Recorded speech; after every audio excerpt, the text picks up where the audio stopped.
আজ নবম শ্রেণীর 2026 সালের রায় ও মার্টিন সম্পাদিত প্রশ্নবিচিত্রা বই থেকে বাংলা বিষয় নিয়ে আলোচনা করা হবে।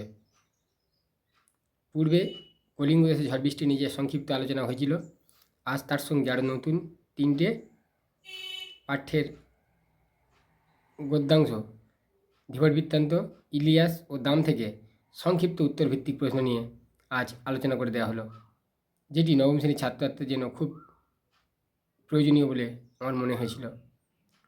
এবং এক্ষেত্রে আমি প্রশ্নবিচিত্রার যে উত্তরপত্রটি রয়েছে সেখান থেকে অবশ্যই সাহায্য নিয়ে এটা করে দেখিয়ে দিয়েছি।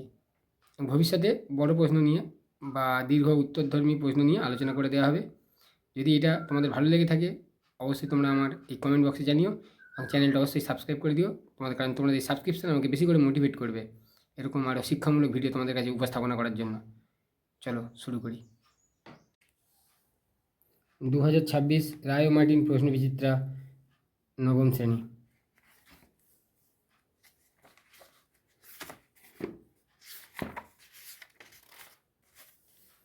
আচ্ছা, ধীবর বৃত্তান্ত। প্রভু অনুগৃহীত হলাম। আচ্ছা, একের দাগে রয়েছে ঠিক উত্তরটি বেছে নিয়ে লেখো। ধীবর বৃত্তান্তে একের দাগে রয়েছে ঠিক উত্তরটি বেছে নিয়ে লেখো। প্রভু অনুগৃহীত হলাম। ধীবরের অনুগৃহীত হওয়ার কারণ, ধীবরের অনুগৃহীত হওয়ার কারণ সঠিক উত্তরটি হবে রাজা খুশি হয়ে আংটির মূল্যের সমান পরিমাণ অর্থ তাকে উপহার পাঠিয়েছেন।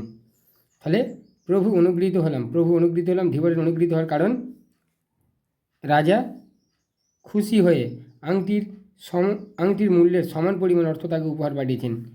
উত্তর একের গ দেওয়া রয়েছে। দুই দাগে রয়েছে ঘটনাক্রমে সেই আংটি পেল এক ধীবর। ঘটনাক্রমে সেই আংটি পেল এক ধীবর। আংটিটা ছিল শকুন্তলার আংটি। তাহলে ঘটনাক্রমে সেই আংটি পেল এক ধীবর। ঘটনাক্রমে সেই আংটি পেল এক ধীবর। আংটিটা ছিল শকুন্তলার। সঠিক উত্তর হবে শকুন্তলার।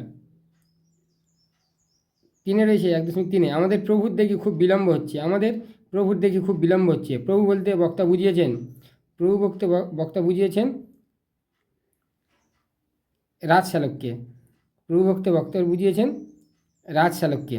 আমাদের প্রভুর দেখি খুব বিলম্ব হচ্ছে। প্রভু বলতে বক্তা বুঝিয়েছেন রাজশালককে। এখানে উত্তর রয়েছে রাজশালককে। 1.4 শকুন্তলার হাতের আংটি খুলে পড়ে গিয়েছিল। শকুন্তলার হাতের আংটি খুলে পড়ে গিয়েছিল শচীতীর্থে স্নানের পর অঞ্জলি দেওয়ার সময়। শচীতীর্থে স্নানের পর অঞ্জলি দেওয়ার সময়। তাহলে শকুন্তলার হাতে আংটি খুলে পড়ে গিয়েছিল শচীতীর্থে স্নানের পর অঞ্জলি দেওয়ার সময়। আচ্ছা, 1.5 আজ আমাদের সংসার চলবে কিভাবে। আজ আমাদের সংসার চলবে কীভাবে প্রশ্ন করেছে ধীবর। আজ আমাদের সংসার চলবে কিভাবে প্রশ্ন করেছে ধীবর। 1.6 ধীবর বৃত্তান্ত নাট্যাংশে জেলেটির বাড়ি চক্রাবতারে। 1.6 ধীবর বৃত্তান্তে নাট্যাংশে জেলেটির বাড়ি চক্রাবতারে। ধীবর যে আংটি পেয়েছিল সেটি তাতে খোদাই করা ছিল। ধীবর যে আংটিটি পেয়েছিল তাতে খোদাই করা ছিল রাজার নাম। ধীবর যে আংটিটি পেয়েছিল তাতে খোদাই করা ছিল রাজার নাম। এ অবশ্যই গোসাপ খাওয়া জেলে হবে। এ অবশ্যই গোসাপ খাওয়া জেলে হবে কথাটি বলেছেন। এ অবশ্যই গোসাপ খাওয়া জেলে হবে কথাটি বলেছেন রাজশালক। এ অবশ্যই গোসাপ খাওয়া জেলে হবে। এ অবশ্যই গোসাপ খাওয়া জেলে হবে। এ অবশ্যই গোসাপ খাওয়া জেলে হবে কথাটি বলেছেন রাজশালক।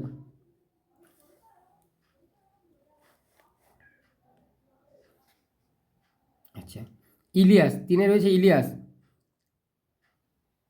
ঠিক উত্তরটি বেছে নিয়ে লেখো।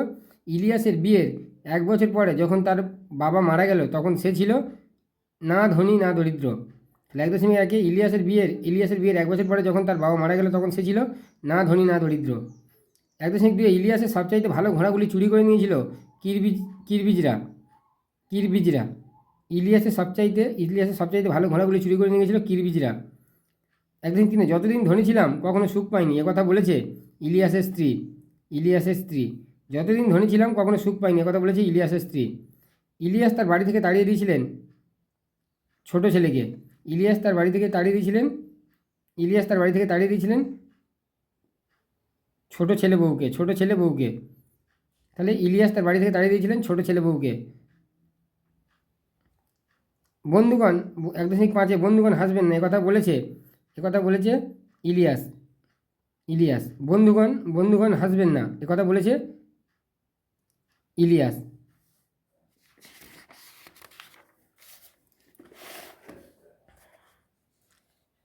দাম একে ঠিক উত্তরটি বেছে নিয়ে লেখো। অতএব আমি ভাবলুম তাহলে নির্ভয়ে লিখতে পারি।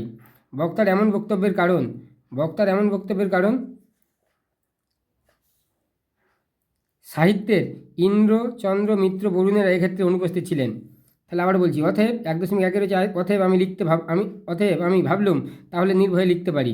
বক্তার এমন বক্তব্যের কারণ সাহিত্যের ইন্দ্র চন্দ্র মিত্র বরুণেরা এক্ষেত্রে অনুপস্থিত ছিলেন। এমএ পাস করার পরেও সুকুমার দুঃস্বপ্ন দেখতেন। পরীক্ষায় অঙ্ক না মেলার। এমএ পাস করার পরেও সুকুমার দুঃস্বপ্ন দেখতেন পরীক্ষায় অঙ্ক না মেলার। এতদিন দিনে সুকুমার তার মাস্টারমশাইকে নিয়ে গল্প লিখে পত্রিকা সম্পাদকের কাছে পেয়েছিলেন। সুকুমার তার মাস্টারমশাইকে নিয়ে গল্প লিখে পত্রিকা সম্পাদকের কাছে পেয়েছিলেন 10 টাকা। সুকুমার তার মাস্টারমশাইকে নিয়ে গল্প লিখে পত্রিকা সম্পাদকের কাছ থেকে পেয়েছিলেন 10 টাকা। এতদিন চলে সবাই জাঁকিয়ে বক্তৃতা করা গেল। সবারই ছিল বাংলার এক প্রত্যন্ত গ্রামের কলেজে। তাহলে সবাই জাঁকিয়ে 1.4 সবাই জাঁকিয়ে বক্তৃতা করা গেল, সবারই ছিল বাংলার এক প্রত্যন্ত গ্রামের কলেজে। 1.5 মাস্টারমশাইয়ের কাছ থেকে এইটুকু আমার নগদ লাভ। বক্তার লাভ হয়েছিল 10 টাকা। তাহলে 1.5 মাস্টারমশাইয়ের কাছ থেকে এইটুকু আমার নগদ লাভ, বক্তার লাভ হয়েছিল 10 টাকা।